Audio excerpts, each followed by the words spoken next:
I forgot to bring any gloves today. Anyway, let's just see here. Let's just tear this off. Be free. Now let's see how clogged up this is with things. Yeah. So I gave them some sugar, just in case, and it doesn't look like they're eating it.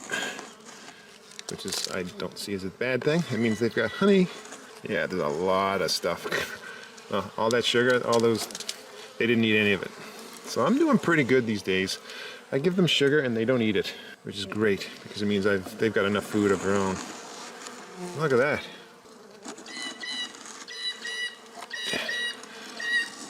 And that is the sound of a blue jay. Look at this. Look at this. See that? So this is the this is the sugar. I gave them. I think I followed the mountain camp method again, and you can see when they don't want it, they just toss it. And this is one of the things with the mountain camp method, opposed to, like, say, the sugar bricks or even fondant. The bees can't toss it out, but with the mountain camp method, they definitely toss it out.